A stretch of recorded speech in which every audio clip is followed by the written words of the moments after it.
পড়ার টেবিল, ব্যবহার্য দ্রব্য, পোশাক থরথরে সাজানো আছে আগের মতোই। শুধু ফয়সাল আহমেদ শান্ত আর নেই। তার ফেসবুকে লেখা, যে হৃদয় শাহাদাতের উচ্চাকাঙ্ক্ষা লালন করে সে হৃদয় কখনো হতাশ হয় না।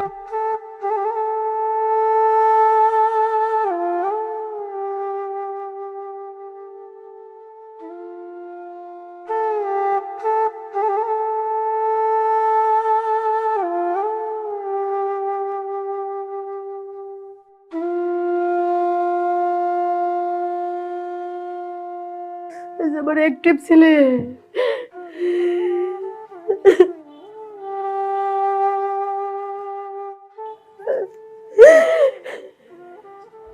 আমার ছেলে তো অ্যাক্টিভ ছেলেই ছিল, সবসময় গেছিটাই বেশি পছন্দ করতো।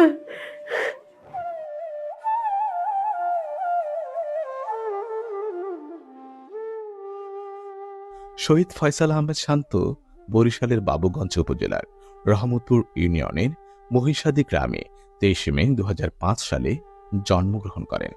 তবে তার বেড়ে ওঠা চট্টগ্রামে। দুই ভাই বোনের মধ্যে শান্ত বড়। প্রাথমিক লেখাপড়া শুরু হয় আল আমিন কিন্ডারগার্টেন স্কুলে। এরপর মাধ্যমিকে ভর্তি হন পতেঙ্গা কর্ণফুলী মাধ্যমিক বিদ্যালয়ে। মাধ্যমিকের গণ্ডি পেরিয়ে এইচএসসি ভর্তি হয় বাকুলিয়া সরকারি কলেজে। মেধাবী এই ছাত্র কৃতিত্বের সাথে এইচএসসি পাশ করে অনার্সে ভর্তি হন চট্টগ্রামের অমরগনি এমএস কলেজের হিসাব বিজ্ঞান বিভাগে। শুরু হয় তার জীবন সংগ্রামের আরেক ধাপ।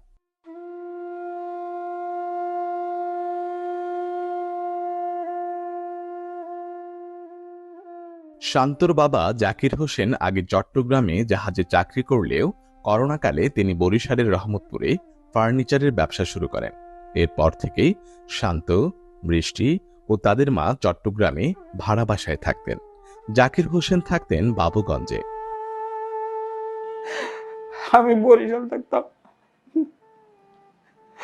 ওরা মানুষকে বলতো যে আমার আম্মু আমার আব্বুর দায়িত্ব পালন করে।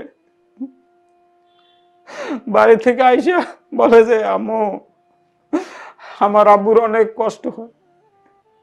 ওই সময় ঈদ ছিল, ঈদের পরে ফার্নিচারের একটু বেচাকেনা বেশি ছিল। ও দেখছে যে আমি কি কষ্ট করতেছি, সকাল 8টা থেকে রাত 9টা 10টা 11টা 12টা পর্যন্ত আমার ওই মেস্তুরি থাকতো, মেস্তুরির সাথে সাথে আমারও কাজ করতে হইতো। ওইগুলো ও দেখছে, ও দেখা এখানে আইসা বলতো আম্মু আমরা বাড়ি চলে যাবা, আমার আব্বুর অনেক কষ্ট হয়, সে একা ওখানে থাকে, অনেক কষ্ট করে আমার আব্বু।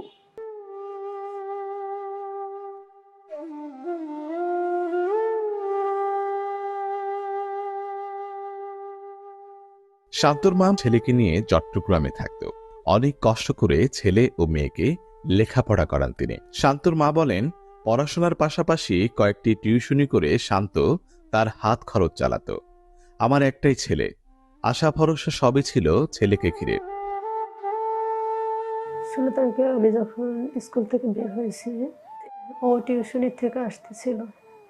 ওর টিউশনিটা ছিল মূলত 3টা বাজে।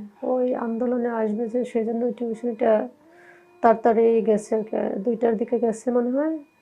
সেটা আমি মানে কনফার্ম জানি না যে 2টায় গেছে না কয়টা, কিন্তু ওখানে বলে আসছে পরদিন আবার 17 তারিখ তো আশুরার বন্ধ ছিল, তো ওদেরকে বলে আসছে আজকে একটু কম পড়ায়, কালকে এসে বেশি করে পড়াবো। তো ওদেরকে নাকি অল্প পড়াইয়ে চলে আসছে। আমি বাসার খুব কাছাকাছি চলে আসছিলাম, রোড পার হয়ে। পিছন থেকে ওই আমার মেয়েকে নিয়ে আমি আসতেছিলাম, তো পিছন থেকে সুমাইয়া সুমাইয়া বলে ডাক দিছে। তো আমি পিছনে তাকাই দেখি যে শান্তমণি পিছনে। তো ব্যাগের থেকে চাবিটা বের করে আমার হাতে দিচ্ছে। তো বাসার 2টা চাবি, একটা ওর কাছে থাকতো, একটা আমার কাছে থাকতো। তো চাবিটা যখন দিচ্ছে আমি বলছি আমার কাছে তো চাবি আছে।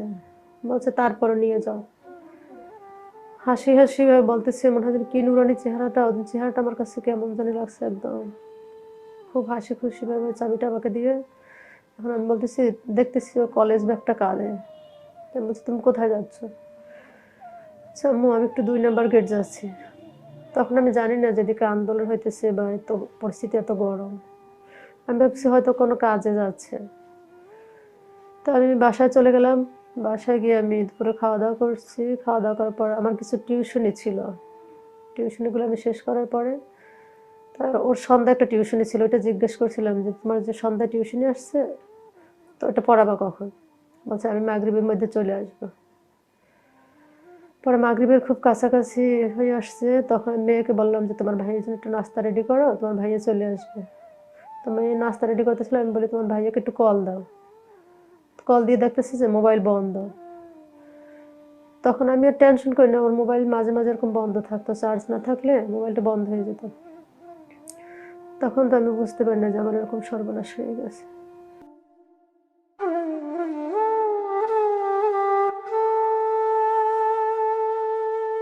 ফয়সাল ছিল একজন ধার্মিক ছেলে। সে প্রতিনিয়ত নামাজ কালাম পড়ত ও ইসলামিক জীবনযাপন করত।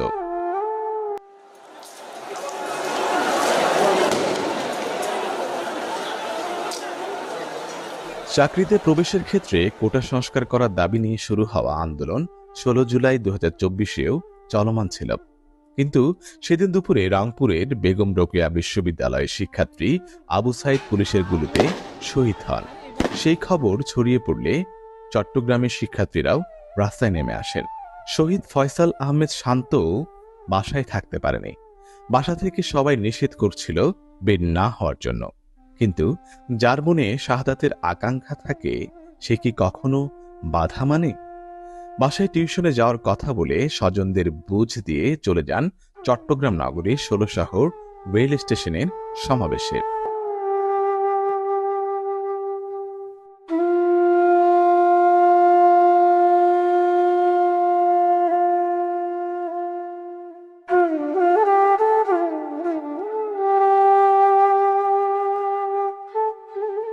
শান্ত পড়াশোনায় ছিল খুবই ভালো। অনার্সে ভর্তি হয়েই শিক্ষকদের মন জয় করেন শান্ত।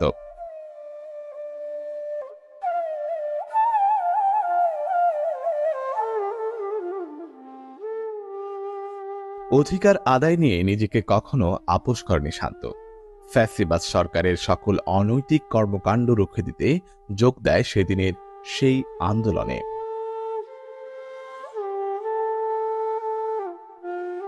চট্টগ্রাম নগরীর 16 শহর স্টেশনে সমাবেশ ছিল কোটা সংস্কারের দাবিতে আন্দোলনে মাঠে থাকা শিক্ষার্থীদের।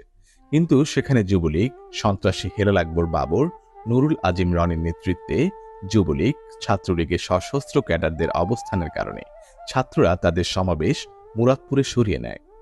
মেলা বাড়ার সঙ্গে সঙ্গে চতুর্দিক থেকে শিক্ষার্থীরা জড়ো হতে থাকেন, আর পাল্লা দিয়ে বাড়ে সন্ত্রাসীদের অবস্থানও। এক পর্যায়ে 2 নং 16 শহর গেটের দিকে নুরুল আজিম রনির নেতৃত্বে গুলি ছোড়ে যুবলীগ, ছাত্রলীগ। অপরদিকে মুরাদপুর প্রান্ত থেকে গুলি ছোড়ে বাবর আলীর নেতৃত্বে আওয়ামী যুবলীগ। সন্ত্রাসীদের গুলিতে সেদিন 3 জন শহীদ হন। তাদের একজন শহীদ ফয়সাল আহমেদ শান্ত। একটি বুলেট শান্তর বাম পাশে আঘাত করে, সঙ্গে সঙ্গে লুটিয়ে পড়ে শান্ত। কয়েকজন তাকে চট্টগ্রাম মেডিকেল কলেজ হাসপাতালে নিয়ে গেলে চিকিৎসকরা তাকে মৃত ঘোষণা করেন। তার শরীরে 3টি গুলি লেগেছিল।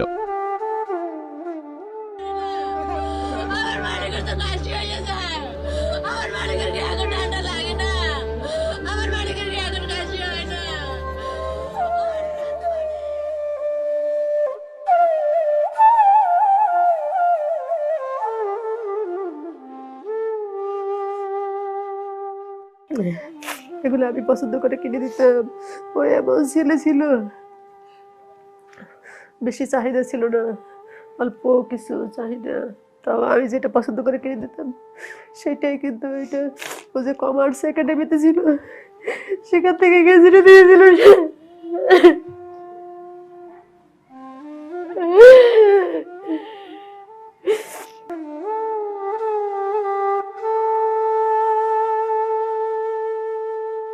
শহীদ শান্ত আজ শুয়ে আছে শান্তির নীড়ে।